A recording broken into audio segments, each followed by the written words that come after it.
नमस्कार दोस्तों, digital India take में आपका स्वागत है। दोस्तों, इस वीडियो में हम बात करने वाले हैं इलेक्ट्रॉनिक मैकेनिक के मॉक टेस्ट नंबर 8 के बारे में, जिसमें मैं आपके लिए इंपॉर्टेंट क्वेश्चन लेकर आया हूं। तो लगाइए पूरे सेट को, साथ में आपके जितने नंबर बनते हैं आप कमेंट बॉक्स में ज़रूर शेयर कीजिए। इसके साथ ही दोस्तों, इससे पहले के वीडियो मैंने अपलोड कर दिए हैं। आपने नहीं देखे हैं इसके मॉक टेस्ट के वीडियो तो डिस्क्रिप्शन में नीचे लिंक है, आप वहाँ से भी देख सकते हैं।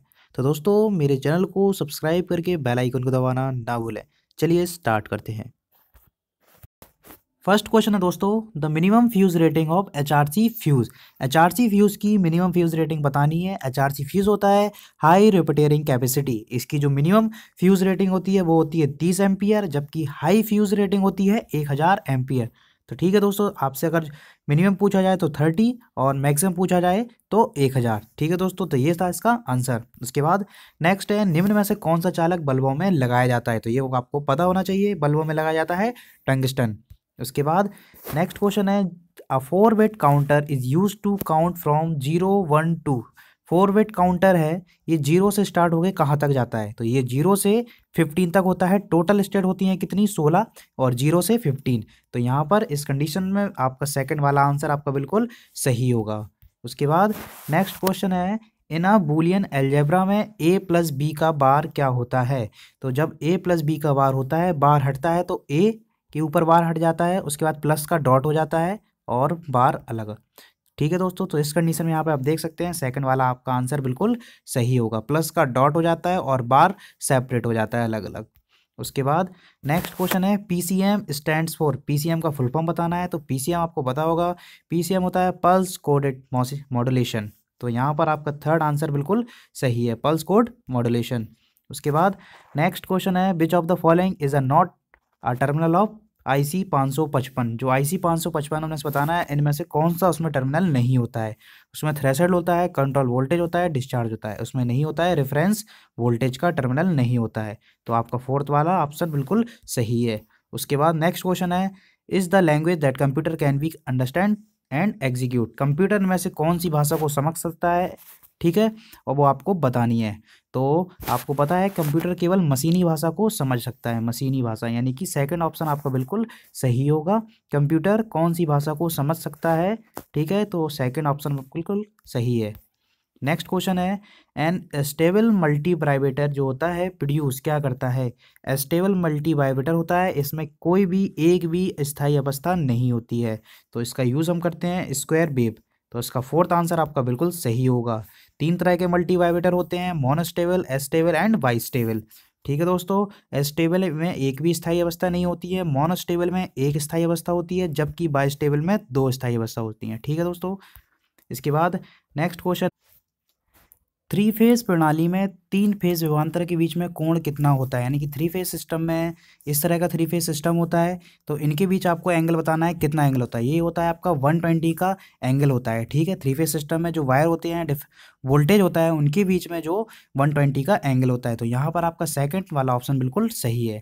उसके बाद नेक्स्ट क्वेश्चन है, एक उच्च आवृत्ति श्रेणी इन्वर्टर में क्या होता है। एक हाई फ्रिक्वेंसी का सीरीज इन्वर्टर है, वो किस तरह से जुड़ा होता है। तो वो समांतर में कई सीरीज इन्वर्टर जुड़े होते हैं। तो इस तरह का ये आपका सेकंड वाला ऑप्शन बिल्कुल सही होगा, समांतर में जुड़े कई श्रेणी इन्वर्टर। उसके बाद नेक्स्ट क्वेश्चन है, इन अ RC coupled amplifier the drop in gain at low frequency is due to the increase reactance of।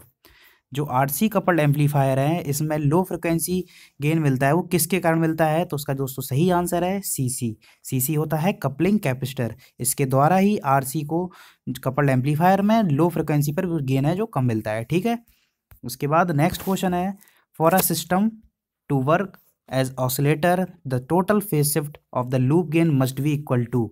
ठीक है दोस्तों, ऑसिलेटर को सिस्टम में बनाने के लिए कितना फेज शिफ्ट की ज़रूरत होती है।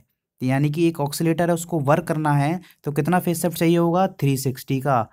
अगर आपके पास 360 का फेज शिफ्ट नहीं है तो वो ऑक्सीलेटर वर्क नहीं करेगा। ठीक है, तो लूप गेन वहाँ पर 360 का कंपलसरी है, होना चाहिए। इसके लिए आपका फर्स्ट आंसर बिल्कुल सही होगा।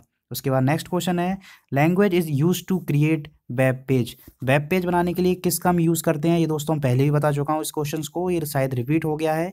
तो इसका सही आंसर है HTML। HTML होता है हाइपर टेक्स्ट मार्कअप लैंग्वेज, इसका यूज़ हम करते हैं वेब पेज बनाने के लिए। उसके बाद नेक्स्ट क्वेश्चन है, वायरस स्टैंड्स फॉर, यानी कि वायरस का आपको फुल फॉर्म बताना है। तो वायरस का फुल फॉर्म होता है whittle information resource under seize. ठीक है दोस्तों, तो यहाँ पर आपका फोर्थ वाला आंसर आपका बिल्कुल सही होगा, whittle information resource under seize.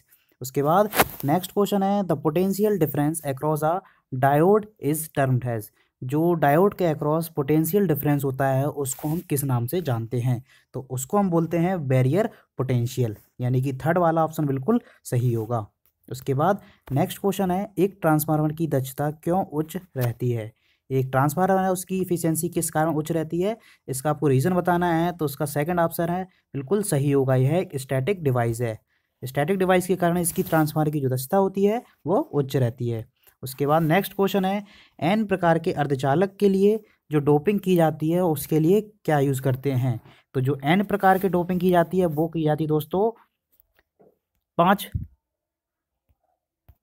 या 5 वैलेंसी जो सेमीकंडक्टर यूज़ हम करते हैं इसमें वो होता है हमारा आर्सेनिक, या क्या इसमें PAA आप याद कर लीजिए एन टाइप्स के लिए। ठीक है दोस्तों, P से फास्फोरस, A से आर्सेनिक एंड नेक्स्ट A से एंटीमनी। तो फास्फोरस आर्सेनिक एंटीमनी जो होते हैं वो एन प्रकार के अर्धचालक के लिए डोपिंग के लिए हम यूज़ करते हैं। तो यहाँ पर आपका जो थर्ड वाला ऑप्शन बिल्कुल सही होगा।